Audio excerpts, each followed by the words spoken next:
So it seems like the bike doesn't want to start. What is going on, guys? Welcome back to the channel. This is part 4 of the R1 Rebuild. If you guys haven't seen any of the other parts, I will put the links in the description below. In the last video we created gaskets and we installed new engine covers. If you haven't seen it, make sure you check it out. And I'll also say that most of you will start noticing that I'm uploading a lot later, and I might even upload on other days. And that's because we're busy looking at buying a house, and it's just a lot harder to record and edit the videos and look at houses, so I do apologize in advance. And without further ado, let's get straight into today's video.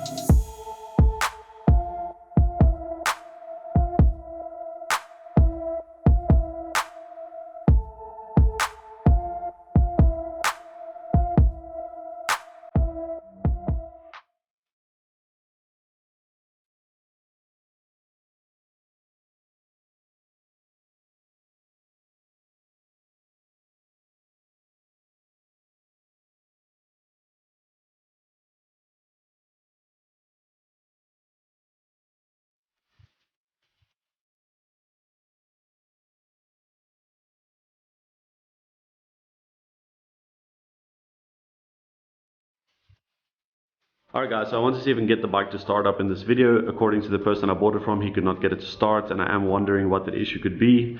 So we're going to go ahead and give the bike a full service, check out all the wiring. But before we do any of that, let's soak this air filter in air filter cleaner.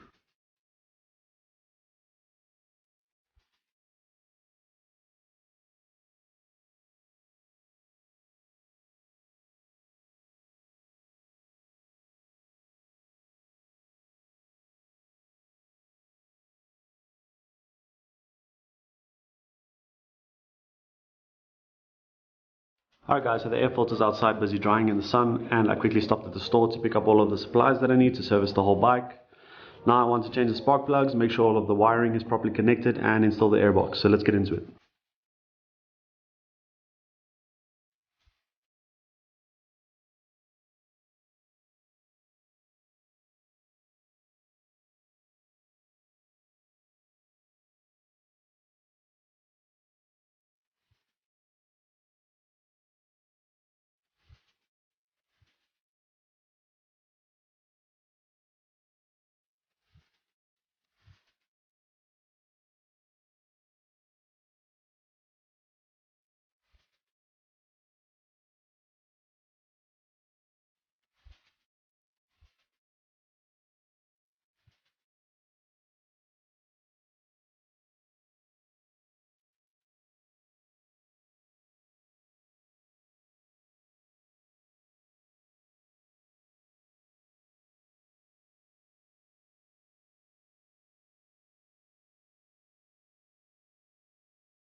Alright guys, spark plugs have been changed and half of the airbox has been installed. I'm going to leave it like this until the air filter is completely dry.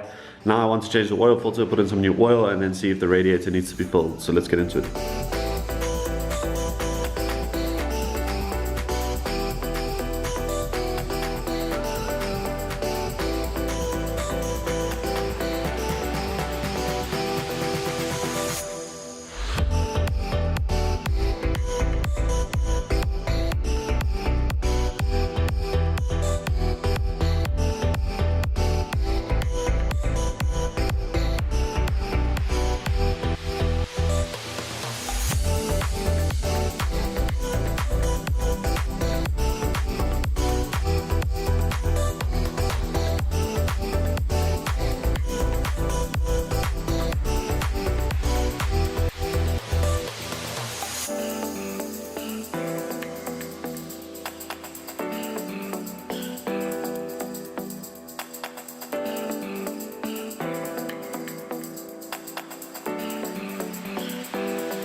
Alright guys, so it looks like the radiator is leaking.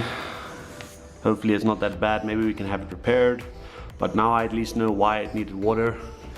I'm still gonna see if we can start the bike up, so I'm gonna finish installing the airbox, then the tank and the battery, and see if we can get it to run. So let's get into it.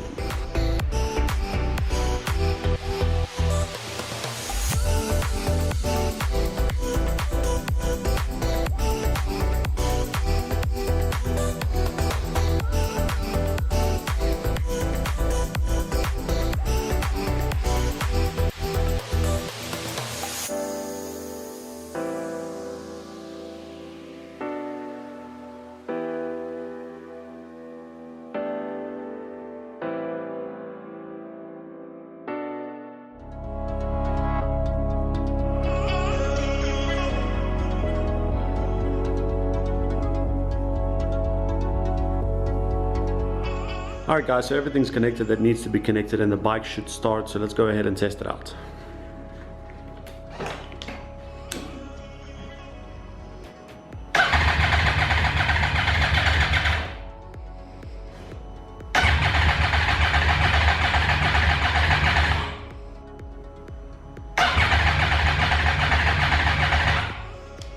So it seems like the bike doesn't want to start, and I've got a feeling it might be the fuel pump, seeing as the tank did take a lot of damage on top here. So I'm going to go ahead and remove it and see if there's anything that could be causing an issue.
Alright guys, so I don't want to run the bike too long while the radiator is leaking like that, but at least it started and the engine does sound smooth. Luckily it was just two blown fuses that were the problem, but now I want to remove the tank and the airbox again, and then once the bike is cooled down I want to remove the radiator. So let's get into it.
Alright guys, so the radiator has been removed and I'm probably just going to order a new one, but hopefully the parts will arrive in the next video and then I can start putting the bike back together. And so if you want to see that, all you have to do is subscribe and turn on all your notifications. You can also follow me on Instagram at Garreth_Collins. I do post build updates there before YouTube. Remember to stay positive and be visible. Until next time, peace out.